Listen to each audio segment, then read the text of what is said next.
नमस्कार, आपका स्वागत है खास मुद्दे की खास पड़ताल के साथ। मैं सुशील सियाग दिल्ली जंतर मंतर से आपके साथ लाइव जुड़ रहा हूं। एक बार तो शेयर कर दे जितने भी साथी देखने लग रहे हैं। 15 दिन से लगातार जो खिलाड़ी है, जो बेटियां हैं, जो भाई है, जो जितने भी रेसलर है, लगातार 15 दिन से प्रोटेस्ट करने लग रही है। और आज पूरे देश के जो तमाम खापे हैं, एक 2021 वाला जो दृश्य दिखने लग रहा है, जितनी भी तमाम खापे हैं, बड़े बड़े नेता, किसान नेता, राकेश टिकैत की बात कर लो, नरेश टिकैत की बात कर लो, और मेरे पीछे दिखने लग रहे जो एक्टिव, जो आंदोलन के अंदर एक्टिव, वो चेहरे भी आज एक बड़ा फैसला होना है इनके प्रति। क्या फैसला होगा, आखिर इतनी दूर दूर से आए हुए हैं, पूरी डिस्कस करांगे। प्रियंका खरीकराम जी हमारे साथ में मौजूद है। प्रियंका जी, पहले तो राम राम कर दो। राम राम भैया, आपके सभी दर्शकों को भी राम। कैसे हो? बिल्कुल बढ़िया, आप बताओ। क्या लगता है 15 दिन हो गए, कुछ समाधान हो पाओगा? देखिए, समाधान तो हम तो चाह रहे कि समाधान हो जाए इस चीज का, लेकिन सरकार नहीं चाह रही कि इस चीज का समाधान हो। क्योंकि यदि इन बच्चों की, इन बहनों की एफआईआर यदि लॉन्च हो जाती और निष्पक्ष जांच यदि हो जाती, तो कोई जरूरत नहीं थी कि यहाँ सड़कों पर हमें बैठना पड़े। तो मतलब बड़े दुर्भाग्य की बात है कि भाई एक लोकतंत्र देश के अंदर, और आज और खास बात यह है कि भाई बेटी बचाओ।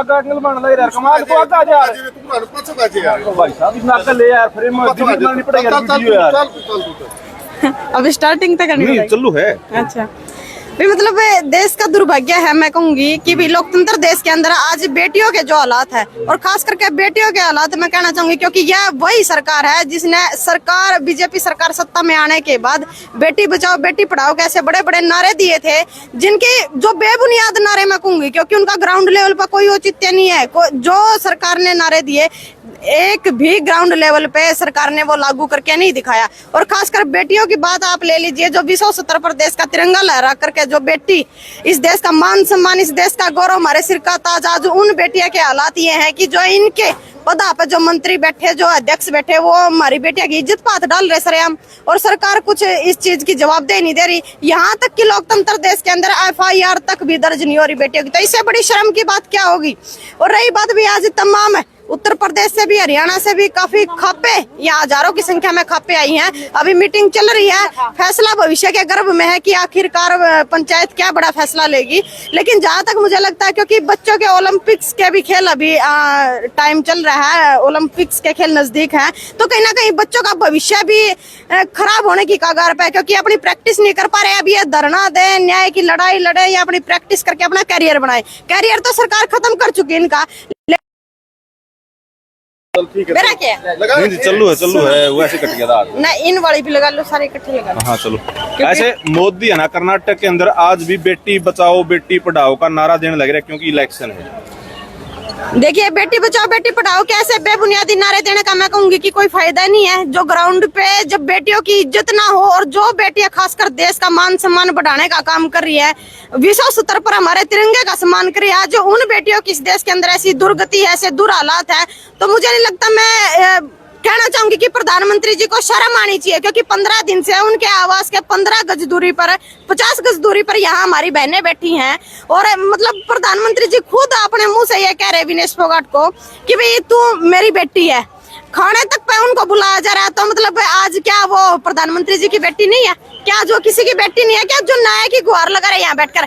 भाई एक लड़की की इज्जत ना सबसे बड़ी लड़की के लिए अपनी इज्जत हुआ है, लेकिन कोई भी ऐसी लड़की नहीं होगी, क्योंकि सरकार के मंत्री बड़े बड़े दावे कर रहे हैं कि भाई ये चेहरा चमका रहे। ये ऑलरेडी अपनी मेहनत करके ना अपना चेहरा चमका चुके हैं। कोई बेटी ऐसी नहीं है कि वो अपनी इज्जत रोड पे आके नीलाम करके तब अपना चेहरा चमकाएगी।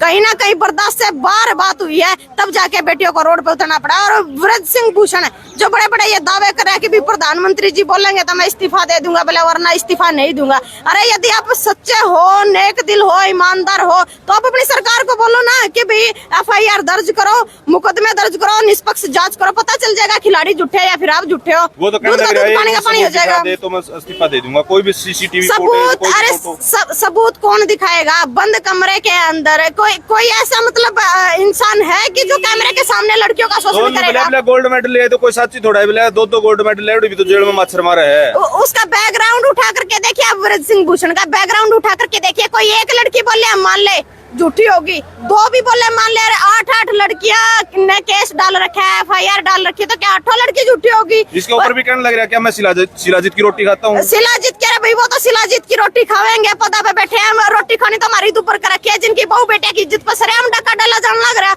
और हम कहना चाहेंगे उन्होंने कि भाई FIR लॉन्च करके ना निष्पक्ष इस मामले की जांच हो, पता चल जाएगा, दूध का दूध पानी का पानी हो जाएगा। आखिर FIR तो लॉन्च हो चुकी है, FIR लॉन्च हो चुकी है भाई, सरकार इनकी है, प्रशासन इनका, हम उम्मीद किसी से नहीं लगा रहे कि हमने न्याय मिलेगा, क्योंकि सारा सौदा इनका है। खासकर आरोपी भी वही हैं जो इनकी सरकार के हैं, पदा के ऊपर बैठे हैं। तो मतलब बड़े शर्म की बात है, सुप्रीम कोर्ट ने हमारा साथ दिया था, लेकिन सरकार के प्रेशर में कहीं ना कहीं सुप्रीम कोर्ट भी हमें साइड हटता नजर आ रहा है। धरने के ऊपर बबीता जो फोकाट की बेबे है, वो जी। सिस्टर है, वो क्यों नहीं दिखने लग रही, क्या कारण? नहीं देखिए, तमाम जितने भी हमारे खिलाड़ी है सारे यहाँ धरने पर नजर है। जो कोई जिसका मन में थोड़ा बहुत लालच ना, भाई लालच कुछ भी करवा दिया करा है, लेकिन मैं सरकार ने न्यू कहना चाह रही भी, तमाम जितने भी खिलाड़ी है बेटी बचाओ बेटी पढ़ाओ के नारे देते हैं, तो मतलब क्या आप जब कार्रवाई करोगे क्या पूरे देश की बेटियों के साथ ये हालात होंगे? बेटी बचाओ बेटी पढ़ाओ का नारा दिया तो बेटियों की इज्जत सभी के लिए समान है, चाहे वो एक बेटी हो चाहे फिर वो 1000 बेटी हो। बेटियों की इज्जत तो नारे के जो आपने नारा दिया वो सक्सेस तो तभी होगा ना, वो सक्सेस की भी जो बेटियों का सम्मान होगा। यदि देश की कोई एक भी बेटी दुखी है तो वो नारा मैं सक्सेसफुल नहीं समझती सरकार। आज का दृश्य देखें, 2021 याद दिलाने लग रहा है, जिस टाइम किसान आंदोलन चलने लग रहा था, तमाम खापे तमाम आपके लीडर आए हुए, बड़े नरेश टिकैत की बात कर लो, चौधरी राकेश टिकैत की बात कर लो, क्या अगर सरकार बैकफुट पर नहीं आती आज तो दोबारा से बड़ा आंदोलन? देखिए बिल्कुल बड़ा आंदोलन होगा, क्योंकि उस टाइम हमारे किसान आंदोलन की बात थी, सिर्फ किसानी खेती तक की बात थी, लेकिन अब की बार जो बात आई है वो नस्ल पर बात आ चुकी है। जब देश के अंदर हमारी बहन बेटियां सुरक्षित नहीं होंगी तो मतलब क्या फायदा फिर ऐसे लोकतंत्र देश का? भाई इससे अच्छा तो वही गृह युद्ध जैसी स्थिति छिड़ जाएगी फिर ये समाज और सरकार का बीच में। हम सरकार ने न्यू कहना चाहो भैया तो समय रहते जाग जाओ, इस मामले की निष्पक्ष जांच हो, वरना ऐसा काम ना हो जाए कि जिस तरह पहले बॉर्डरों तक सीमित थे, दिल्ली के अंदर पैर रखने को जगह नहीं मिलेगी। और आज भी तमाम जगह से जितने भी हमारे किसान साथी आए, जितने भी मजदूर आए, जितने भी समाज के लोग इन बेटियों के समर्थन में आए, उनको जगह जगह पर रोका जा रहा है, जिला स्तर पर भी उनको रोका जा रहा है। यदि उनको परमिशन दे दी जाए और यहाँ से एक बड़ी कॉल चली जाए तो मतलब दिल्ली के अंदर पैर रखने को जगह नहीं मिलेगी। मामला देश के हालात कुछ और ही होंगे फिर यदि इन बेटियों को न्याय नहीं मिला तो। बेटी सेफ नहीं है, नहीं कहाँ बेटियां सेफ है? आम बेटियों के तो हर रोज हर मिनट में बलात्कार होते हैं, किसी को सोशल मीडिया कवर कर पाती है, किसी को नहीं कवर कर पाती है। लेकिन आप यूँ सोचिए कि भी देश के अंतर्राष्ट्रीय जोन से खिलाड़ी है, उनके साथ ये हालात है, वो आरोप लगा रहे। देखिए आरोप तय, देखिए आरोप तय हो वो ना हो वो बाद की बातें होती है, लेकिन सरकार लोकतंत्र देश के अंदर FIR दर्ज करके उस मामले की निष्पक्ष जाँच करना ये सरकार का फर्ज है। सरकार अपने वायदे से पीछे हट रही है। अरे फिर किस चीज के लिए ये बड़े बड़ी किताबें लिख दी कानून की, किस चीज के लिए फिर ये कानून बनाए जब आपको तानाशाही फरमान जारी करना है? तो मतलब सरकारों को हम कहना चाह रहे हैं ये बात। और भाई रही बात है, आप लोगों ने एक सवाल करा भी, ये कांग्रेसी बैठे हैं, राजनीति वाले बैठे, तो मैं सरकार से पूछना चाहती हूँ क्यों देते हैं आप विपक्ष को मौका, क्यों देते हैं कि वो आपकी खिलाफत करे? आप करो ना बेटियों का सम्मान, आप बोलो बेटियों के हित में, आपने पहले ही रिपोर्ट दर्ज करके बेटियों के साथ निष्पक्ष जांच कर देनी चाहिए थी। देखिए फोगाट सिस्टर जो है फेडरेशन पे कब्जा करना चाह रही है, तो कोई मैं समझती हूँ कि कोई ऐसी बेटी नहीं होगी जो सरेआम रोड पे आकर अपनी इज्जत को नीलाम करेगी। अरे किसी चीज पर कब्जा करने खातर, किसी चीज पर कब्जा करने खातर ऑलरेडी हमारी बाढ़ मेहनत करने लग रही है। क्योंकि इस देश के अंदर मैं कहना चाहूंगी कि सरकार यदि ये कह रही ना भी ये चेहरे चमकारे, तो मैं कहना चाहूंगी कि किसी भी मंत्री MLA सांसद की यदि कोई बाण बेटी है तो उस पर रोड पे लेकर के ऐसी प्रतिक्रिया दिलवाइए, हम मान जाएंगे कि बाण बेटी चेहरे चमकाने के लिए किस हद तक। PT उषा आई थी, एक बड़ी खिलाड़ी है जो कोच भी रही है और जो बड़ी एक रेसलर रही है, अभी तक चुप्पी नहीं तोड़ी, उसने मीडिया का सामना करा, मीडिया पीछे पीछे भाग रही थी, एक भी शब्द नहीं बोला, क्या कारण? देखिए ये लोग चुप्पी नहीं तोड़ेंगे, क्योंकि चंद लोगों को जो अंदर में लालच है ना, जो मनसा वो कुछ भी करवा सकती है। और PT उषा को तो मैं कहना चाहूंगी, उसका तो हमारी बहन का फर्ज बना था कि भाई वो खिलाड़ियों के समर्थन में बोल रहे, क्योंकि वो खुद एक खिलाड़ी है, तो उनका फर्ज बनता था कि वो अपनी बहनों के साथ आकर के बैठे। लेकिन कहीं ना कहीं सरकार की दलाली करते हुए उन्होंने भी ऐसी प्रतिक्रियाएं दी कि भाई ये अनुशासनहीन कर रहे हैं। तो मतलब लोकतंत्र देश के अंदर यदि हम अपनी आवाज हमारी कहीं सुनाई सरकार को नहीं दे रही तो क्या हम धरना प्रदर्शन भी नहीं कर सकते? सरकार को बचा रही है, बिल्कुल बचा रही है, सरासरी। अरे पोस्को एक्ट लगने के बाद भी तो जिस आदमी की तुरंत प्रभाव से गिरफ्तारी हो जानी चाहिए थी, तो मतलब समझो कि कितनी बड़ी पावर उसके पीछे है। मतलब किस किसका हाथ उसके पीछे बचाएंगे, क्योंकि सरकार इनकी है, प्रशासन इनका है, जिन पे आरोपते हुए हैं वो इनके है। सरकार की भी तो मट्टी पलीत होगी ना यदि ब्रजभूषण जी को की गिरफ्तारी होगी, मामले आरोप जो है सारे आरोप है फिर उनके ऊपर तय होंगे तो सरकार की भी मट्टी पलीत होगी, क्योंकि 40 सांसद ऑलरेडी बलात्कारी बैठे हैं। और जो खिलाड़ी हैं जो हरियाणा के अंदर आप देख लीजिए, एक जूनियर कोच है, शिक्षा डागर जो है खेल मंत्री के ऊपर आरोप लगा रही है और वो सरेआम यूं कह रहे भी मैं नहीं करवाऊंगा नार्को टेस्ट। तो बड़े शर्म की बात है, यदि ये दूध के धुले हैं, यदि ये सच्चे हैं तो अपना नार्को टेस्ट करवाइए, हमारे खिलाड़ी भी करवाए, ये भी करवाए, पता चल जाएगा किसमें कितना दम है। ब्रजभूषण ने फिर आरोप लगाया कि दीपेंद्र हुड्डा के खाड़े से आए हुए सभी खिलाड़ी और एक ही जाति के हैं। अरे दीपेंद्र हुड्डा के अखाड़े से आए हुए हो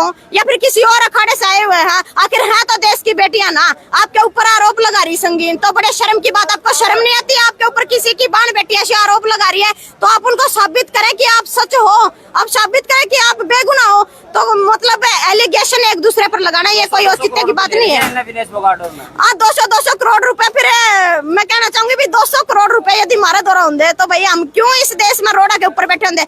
आम जनता अपने घर के अंदर बैठी होती यदि ऐसी फंडिंग विपक्ष आम जनता के लिए देता। हम तो आम गरीब किसान मजदूर के बड़े खा। अरे सरकार ने एक बात और कहना चाहूंगी कि आप इतिहास उठा करके देख लीजिए, जो दंगल के अंदर कुश्ती करे ना वो सिर्फ हमारे किसान मजदूरों के बालक करे, किसी MP MLA सांसद का बेटा नहीं पाओगा जो दंगल के अंदर कुश्ती लड़ता हो। जी जी प्रियंका जी आपका बहुत बहुत धन्यवाद। फिलहाल आप कौन? अच्छा कविता जी आप आ जाओ। आपने इनका ही समय ज्यादा ले लिया, 2 मिनट निकल जाओगी हमारी ट्रेन में। कोई नहीं आप भी आए हो लगातार, पहले भी आए थे, 1-2 दिन पहले भी आई थी, कविता जी भी आई थी, ओके प्रियंका जी भी आई थी। क्या लगता है जल्दी समाधान हो जाएगा? आज अगर फैसला नहीं आया तो फिर कितना लंबा चल सकता है आंदोलन? देखिए समाधान की बात तो आप सबको वैसे भी दिखाई दे रहा है, ये सरकार समाधान नहीं करने वाली। यहाँ समाधान करने के लिए खाप पंचायतों को आगे आना पड़ेगा और खाप पंचायतों के अंदर वो दम है जो अपनी बहन बेटियों की इज्जत के लिए कुछ भी कर सकते हैं। हम सुप्रीम कोर्ट के फैसले को भी नकारा कर सकते हैं। सबसे बड़ा सवाल यहाँ आपने अभी पूछा था, आपने अभी बोला इनको दीपेंद्र जी के अखाड़े से आए हैं, तो जब ये बेटियां मेडल लेके आती है तब दीपेंद्र के अखाड़े से क्यों नहीं आती है? ब्रजभूषण बोल रहे, ब्रजभूषण जो भी बोल रहा है, तब ये दीपेंद्र के अखाड़े से क्यों नहीं आती? तब देश का मान सम्मान क्यों हो जाता है? तब तिरंगा क्यों लहराते हैं वो? क्यों इन्हें डिनर पर बुलाते हैं? बहुत से ऐसे सवाल हैं जो हम भी करना चाहते हैं, उन्होंने तो कर लिए, हम भी करना चाहते हैं। अगर दम है तो सामने आके हमारे सवालों का जवाब दीजिए। सरकार चाहती है साक्षर होना, साक्षर बनाना इस देश को, लेकिन कहाँ साक्षर बनाया उन्होंने? यहाँ अनपढ़ता की पहली सीढ़ी है ये, जहाँ बेटियों को इतना ऊंचाई, इतने विश्व पटल पर पहुंचाकर उनके साथ ऐसे ऐसे घिनौने काम किए जा रहे हैं। ये असाक्षरता ही तो फैलाई जा रही है। डिजिटलता के नाम पर यहाँ लोगों को बरगलाया जा रहा है। हर बार बोल रहे हैं हम ये कर देंगे वो कर देंगे, लेकिन मैं यहाँ जंतर मंतर पर दिखाना चाहती हूँ। आप कैमरा घुमाकर दिखाइए, हर जगह धरना प्रदर्शन लगा हुआ है। कहीं बेटियों के लिए, कहीं किसान कौम लगा रही है, कहीं कर्मचारी लगा रहे हैं, कहीं व्यापारी लगा रहे हैं। कौन सा वर्ग सुखी है? बहुत से ऐसे सवाल है हमारे मन में जो हम ब्रजभूषण जी से भी करना चाहते हैं, प्रधानमंत्री मोदी जी से भी करना चाहते हैं। आप सामने आइए और हमारे सवालों का जवाब दीजिए। आज तमाम खापें आई हुई है देश की और आप विनय से मिलोगे और तमाम खिलाड़ियों से मिलोगे, किस तरह का कॉन्फिडेंस लेवल है, किस तरह का मनोबल गिरा हुआ है, मतलब एक्साइटमेंट है उनकी? देखिए मनोबल तो नहीं गिरेगा हमारी बेटियों का। जब हमारी बेटियां विश्व में एक परचम लहरा कर आई हैं तो मनोबल कैसे गिर सकता है? मनोबल नहीं गिरा हुआ, लेकिन जो उनके साथ हुआ वो गलत है। हमारे समाज में उस चीज को मतलब बड़ी पाप की दृष्टि से देखा जाता है। लेकिन यहाँ ब्रजभूषण जी को हम कहना चाहते हैं, हमारे हौसले कल भी बुलंद थे, आज भी बुलंद है, आने वाले समय में भी बुलंद रहेंगे। आपको तो हम जेल के अंदर पहुंचा के ही रहेंगे। अगर आप में दम है तो आप अपना टेस्ट या FIR क्यों नहीं होने दे रहे? अभी हरियाणा में जो हो रहा है, उन्हें महिला कोच ने लगा रखा है उनके ऊपर आरोप, तो उन्होंने वहां नार्को टेस्ट करवाने से मना कर दिया। जहां जहां बीजेपी है, मैं यहाँ बताना चाहूंगी 40 बलात्कारी सांसद जिस सरकार में बैठे हैं, वो हम न्याय की उम्मीद कर सकते हैं क्या? बीजेपी ने एक ऐसी मशीन लगाई है जो भी बलात्कारी है, क्रिमिनल है, सबको उसमें डालती है और वो बाहर निकलते हैं जब साफ होके निकलते हैं। तो ऐसा नहीं ऐसी चलेगा। कौन सी मशीन ले रहे फिर वो बीजेपी से पूछो ना, बीजेपी से पूछो। यहाँ समाज दे हाथ लगाएगा बीजेपी के ऊपर मशीन, और वहां से जो ये हर रोज के नए बिल और ये कुकृत्य, ये क्राइम जो बढ़ रहा है, इसके ऊपर अंकुश लगाने का काम समाज दे हाथ और खाप पंचायतें करेंगे। जी धन्यवाद। तो फिलहाल आप फिलहाल इस वक्त जंतर मंतर से आप सीधी लाइव तस्वीरें देखने लग रहे थे। पूरा आपने मामला सुना है, आपका क्या मानना है? अपनी राय, अपनी प्रतिक्रिया कमेंट सेक्शन में जरूर दें। मिलते हैं किसी नई वीडियो में, नई अपडेट में। सहयोगी कैमरामैन के साथ मैं सुशील सियाग, जंतर मंतर। धन्यवाद।